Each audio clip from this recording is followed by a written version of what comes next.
Welcome to another edition of Discover Tinley, where we highlight people and organizations in town that make Tinley Park a pretty great place in which to live. And as we all know, Tinley Park is a pretty great place in which to live. My name is Ron Centani. I'll be your host today. And as usual, the program is brought to you through the volunteer efforts of the Community Resources Commission and also our college, high school, adult volunteer, all kinds of volunteers help put this on every month. Tinley Park is the big volunteer town, as we all know. Summer's coming up, as we can see right now. Hopefully the weather is going to keep up pretty good. And a lot of things happening in Tinley in summertime, so I'd like to recount a couple of things. Keep a lookout for a bunch of things happening. The farmers market opens the first weekend in June, so kind of go to that. I usually go to that a couple of times and get my my sweet roll. That's kind of a neat place to get sweet rolls over there. The car shows on Tuesday evenings on Oak Park Avenue.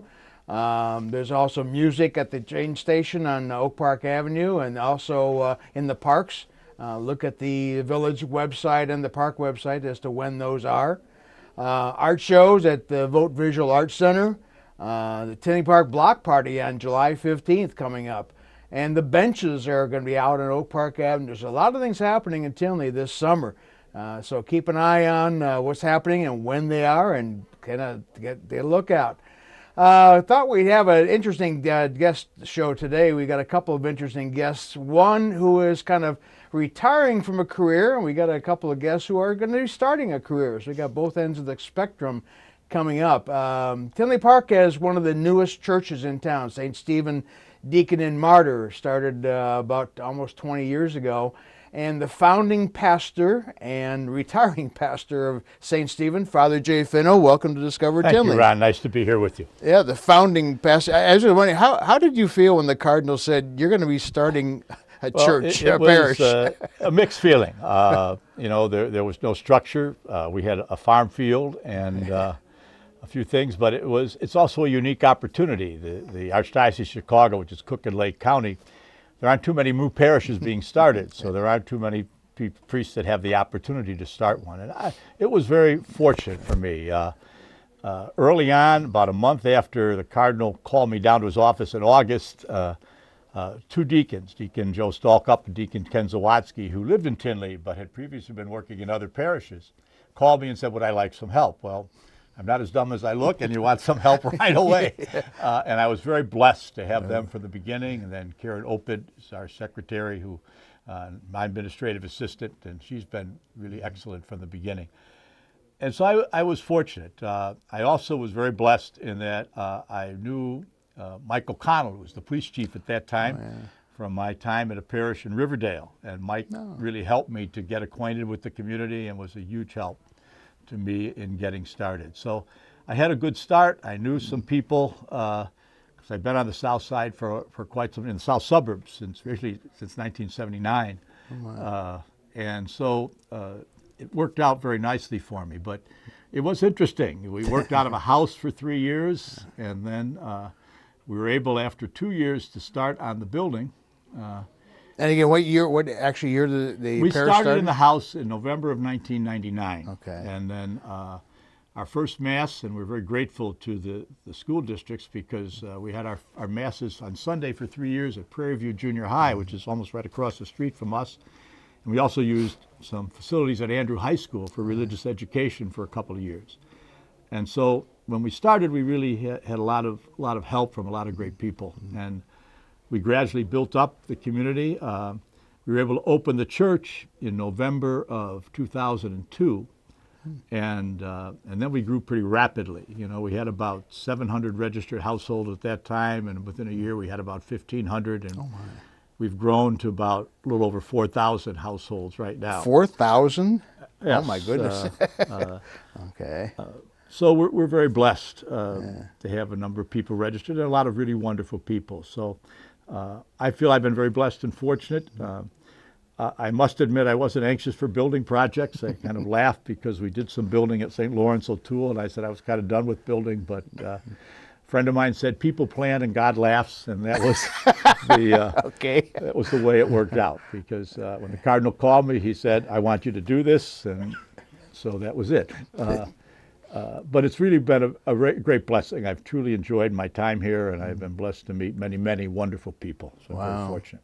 Well, a disclaimer, I'm a member of the parish, so Okay. I'm kind of partial. So it's been We nice. appreciate you. We appreciate all you've done for us, It's too. been nice seeing the church grow and everything like that. And you got quite a complex over there now, don't you? Right. We started, and we had a very big church, good-sized church, very adequate church for the beginning. We could seat 1,000 people.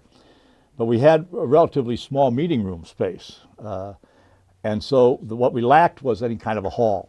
And we finally were able to, the Archdiocese gave us permission about a couple of years ago to build a parish life center. And we are in the final stages of that. Hopefully by early June we will be open.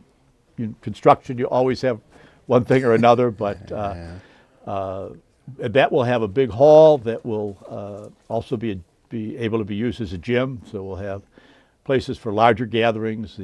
We really didn't have a place for a large gathering of people other than the church, and so we're somewhat limited by what we could do. We also have a youth room in that hall and a couple other meeting rooms. So it really does complete the complex. And the dedication for that is Scheduled for June 3rd, depending on whether everything gets finished. Okay. Wow. So that'll be the capstone. That'll be the final place. The whole. Well, that will be the end of the facility building. I Right. think. Thank you. Oh wow. Yeah, it's grown. I can't believe it's grown so big and so rapidly all these years. And it's a beautiful building. I like the church, and a lot of nice the people there. architect did a great job. We had a committee that was involved in the church from the very beginning and tried to combine some traditional elements of a Catholic church with a more open kind of space where people are fairly close to the altar. But there's some beautiful stained glass window, and the crucifix behind the altar with the window. And then we were very blessed when we opened. We were about to open in the spring of 2002. Several parishes closed in Chicago, and they invited us to go down and look and see if we could take anything from there. And our architect and some of us from the parish went down, and there were some stained glass windows that were just fit into openings that were already built. And these were windows that were built in 1920 in Germany. And so we were able to raise the money to take them out, refurbish them, and then install them. And that's a wonderful feature. Those are priceless at this point. They're beautiful. Yeah, I know it. Those are really. You don't get windows like that anymore. No. What's kind of in your background now? Where did you grow up, and what's been your experience all these years? I'm a South Sider. Okay. You're probably a Sox fan. I am a Sox fan. I'm sorry. Okay. But my mother was a Cub fan, so I Oh, can't my dislike goodness. Cub fans. You know, my father was from New York. He was a Yankee fan. But Oh, no. The 5 kids were all Sox fans. But Okay. I grew up at 83rd in California in St. Thomas More. I went to Leo High School, and then I entered the seminary. And then I was ordained in 1972, and then I spent 7 years in St. Mary's in Evanston, in the center of Evanston, which was a very interesting, fascinating experience. And since that time, I've been in the south suburbs, in Infant of Prague and Flossmoor, Queen of Apostles in Riverdale. I spent 11 years as pastor at St. Lawrence O'Toole in Matheson, and then I came out here in November of 1999. Wow, that's a long career. Well, 46 years, but it's 40, I gone didn't by add them up. quickly. Oh my. Gone by quickly, and I've been very fortunate. I've been blessed with good health, and Yeah. hope Wow. to keep active in some ways still. Plans for retirement? I'm going to live in a townhouse in Tinley Park that I purchased. I'm hoping to help out, and I'm blessed with good health. As you know, we have a shortage of priests, and so I think my help will be able to do some things, and I'm still looking into some other possibilities. But I think I've always been convinced in watching people in all kinds of professions retire that you need to stay active. And I'm hoping to be able to go home for dinner every night and not to have real long days. 16 meetings every night. I hope not too many more of those, but I look forward to continuing to be active. That's got to be busy. Being a pastor, that there's got to be so many things that you've got to keep an eye on. What's it been like to oversee all that? In some ways, it's difficult. On the other hand, it's never been boring. No, I'm sure. And the reason I can say that is, there's always something different to do.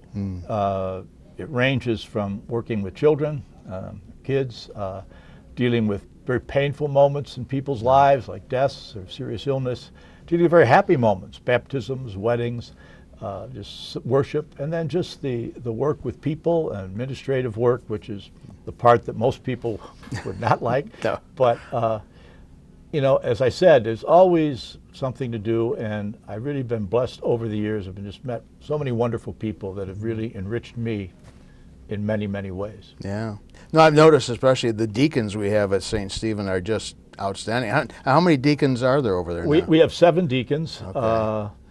and I've been blessed to work with deacons through most of my priesthood. I had a number of deacons at St. Lawrence O'Toole who were very helpful, and as I said, one of the real blessings, when you start a parish, you're going to be the only priest for a while, and you're concerned as well as I'm the only voice they're hearing. And when Deacon Joe Stalkup and Deacon Ken Zawatsky said, "Hey, are you interested in help?" It didn't take a lot for me to call them, and they've been a great blessing for me over the years, as well as the other deacons who've come in at various times along the way. Right. Now you got an associate pastor over there too. I have an associate. Who's leaving also, right? Yes, Father Greg is been named pastor of St. Fabian's in Bridgeview, and we are hopeful of having another person. We kind of think we will, but you don't count on that till you see the letter from the cardinal. Right. And he does the Polish language masses. Father over there. Greg is a native of Poland, as is the person that is coming in, we think. And so Father Greg does both the Polish mission and the English.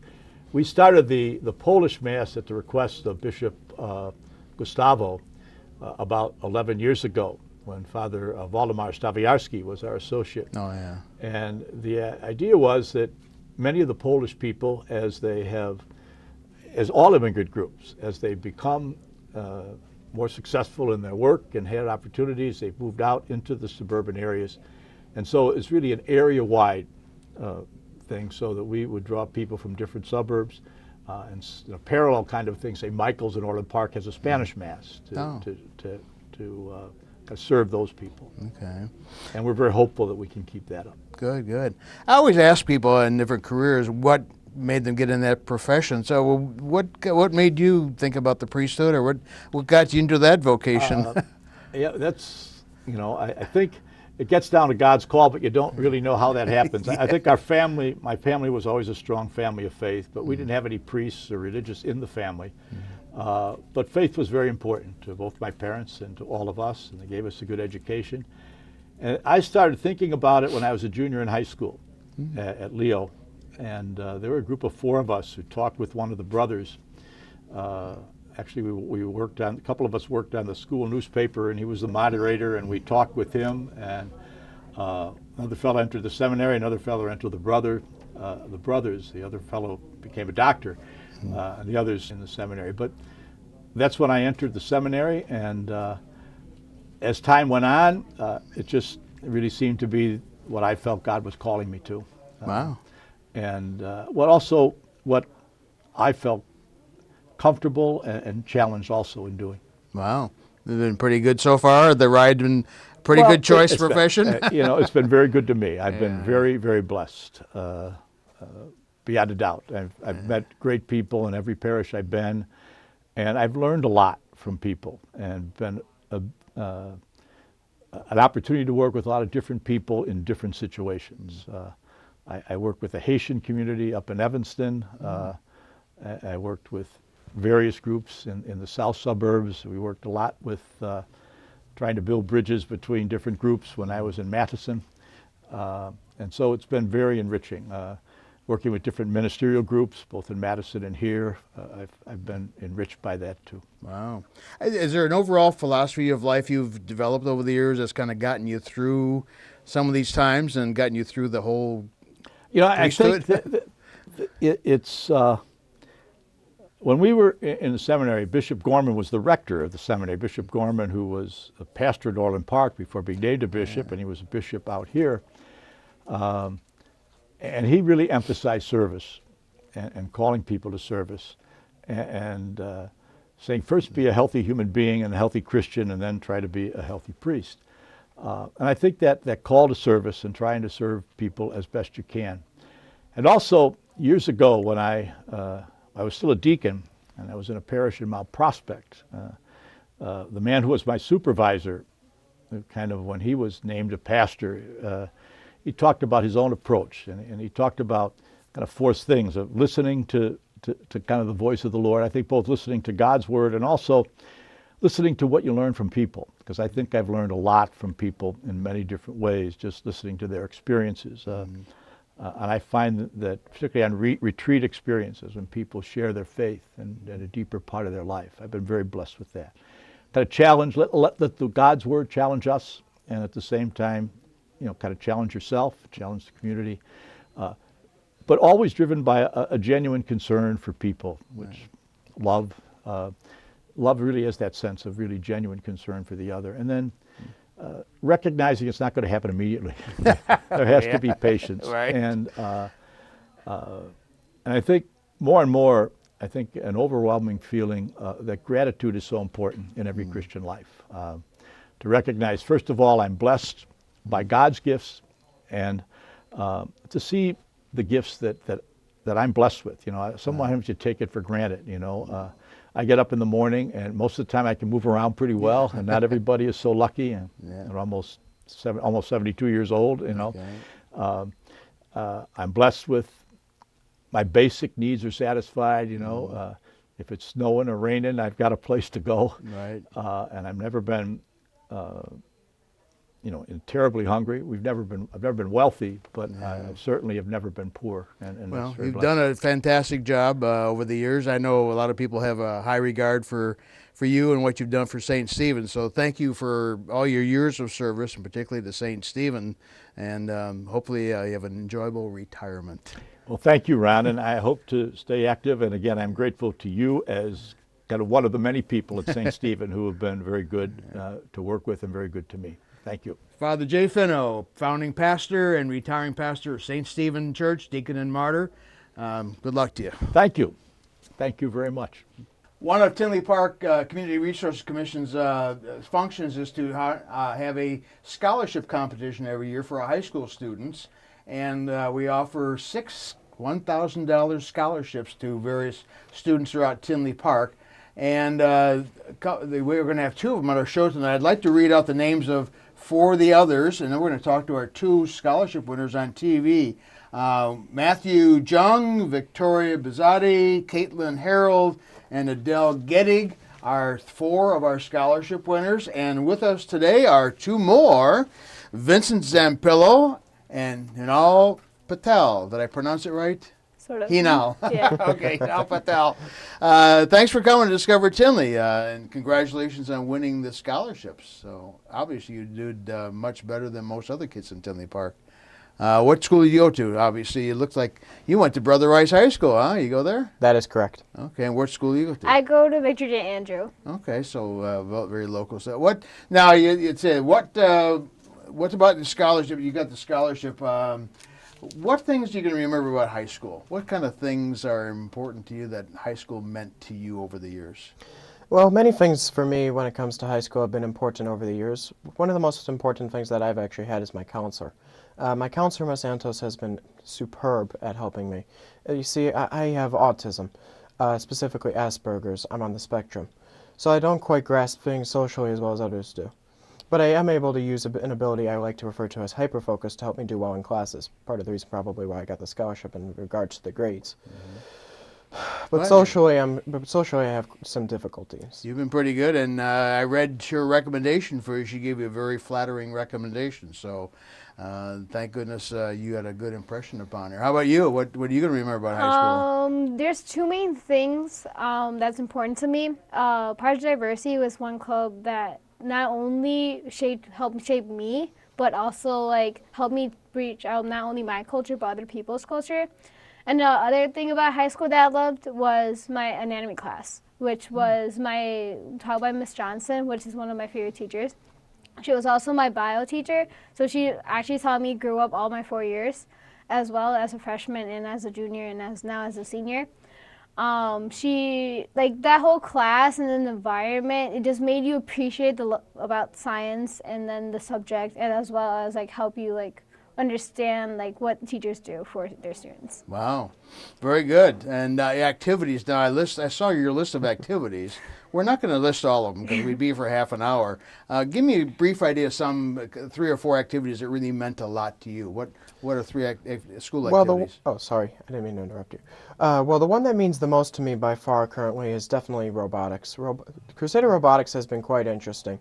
The first year we started building robots, we managed to set it on fire. Oh, jeez. Whoops. That's not the idea, is it? No, that's not Okay. the objective. But now we're making it to international competitions regularly. This is the 3rd year in a row we've made it to internationals. International competition? Yeah, we won the regional. Oh, my goodness. Congratulations. Thank Very you. good. And how about you? What activities? One was like Project Diversity, which we make a dance show of like variety of dances from different cultures, as well as we do fashion shows and stuff like that. And this year was like one of like the best ones where we completely sold out. We only had 7 seats left in our whole auditorium on Friday night. We also like I'm also in mathletes, and then I'm also in science club. I'm not like compared to my other friends, like they're more into like math than I am, but I still did it for just like the love of it because I love those subjects. Another club that I would say that is important, I want to say NHS, Okay. only because like it showed me like how to help out others in more than one way. Well, let's talk about that because part of the scholarship is community service. That, it's one thing to say you're good academic students. Obviously, you both are very high academics, but part of the scholarship is community service. So talk about what did you do for your community? What big community service did you do, and what did it mean to you? Well, I've done a variety of service projects over the years, but the largest one that I've done recently is my Eagle Scout project. Now, as most of us are probably familiar, one of the requirements of becoming an Eagle Scout, which I now have, is doing a large service project to benefit either the community or a local organization. In my case, I chose the Courage program. The Courage program is a non-profit Catholic organization that assists single mothers with their children, specifically about before, during, and after birth. Now, these single mothers, this is for mothers that have chosen life. It's essentially a lifeline, a crisis pregnancy center, if you will. What I did for them is I collected donations of diapers and formula, as they're constantly running out of that. And what I also did is I constructed shelving for them to help them manage their inventory. Before that, their basement was rather, well, unorganized. But now it's quite kempt. Beautiful. So, and how much did you do for that? How much did you gain for them? If I recall correctly, and I'm just running the numbers through my head, I don't have these numbers exact. I thought it was a couple hundred people involved. Or a couple No, there hundred- weren't a couple hundred people involved. Oh. There weren't that many people involved, actually. It's the number of hours they committed. Hours, that was- yeah. That was the impressive part.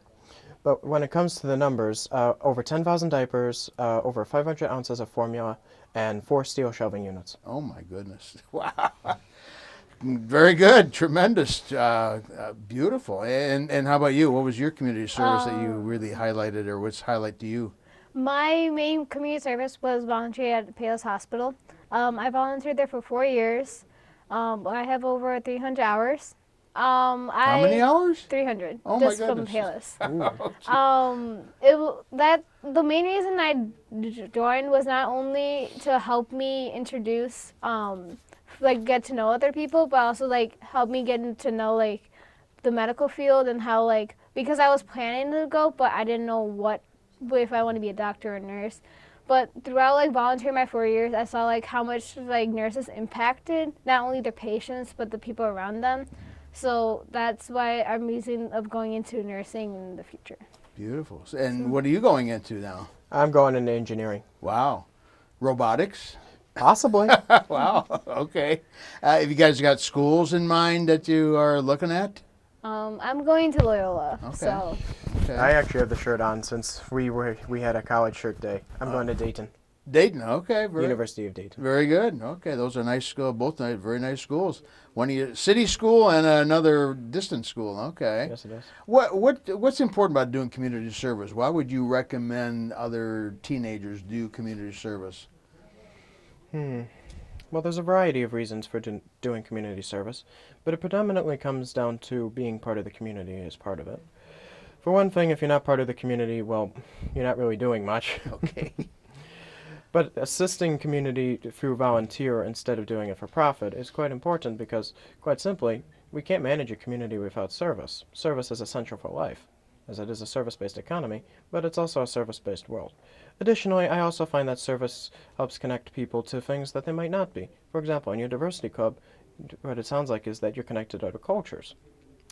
In my case, with my Eagle Scout project, I'm connected with mothers whom I may have never impacted had I never done it. Wow. And service has a bit of a multiplier effect, kind of like basic economics. If you do service, other people are inspired by your service, and more people do service. Beautiful. I hope it comes true. That's a good aspect to look at. It has. Okay. Beautiful. How about you? One thing about community service I would say for future volunteers would be do something that you are passionate about, and then do something that you want to make an impact, and volunteer at a variety of places, because that way you get impact a lot more people than you think. So Wow. that's the main thing I came out of it. Do you find students your age are more and more doing service nowadays, or is that an unusual thing?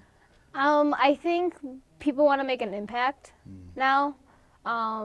So in order to get their voices heard and helping others, it shows how a simple act can help inspire others. So I think you can see. Well, I hope going into engineering, I hope you still stay with the community service type of activities. Oh, certainly. I'll do some pro bono stuff. And to be an Eagle Scout, that's still quite an accomplishment too. So congratulations on being an Eagle Scout. Thank you very much, Not sir. too many people get that point there, so that's excellent.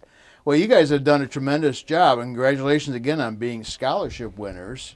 And hopefully your schools are very proud of you. I think they're very proud of what you've accomplished and everything. So keep up the good work on your community service and your academics. And in 4 years, we'll see you as college graduates. That sounds good. Two of our outstanding students of Tinley Park, Vincent Zampillo and Hinal. Did I pronounce it? I'm still pronouncing it. You're good. Hinal Patel. Yeah. Two of our scholarship winners from Tinley Park. And showing us now what tremendous future we have in store for our young people in town here. Thanks for watching Discover Tinley, and we'll see you next month.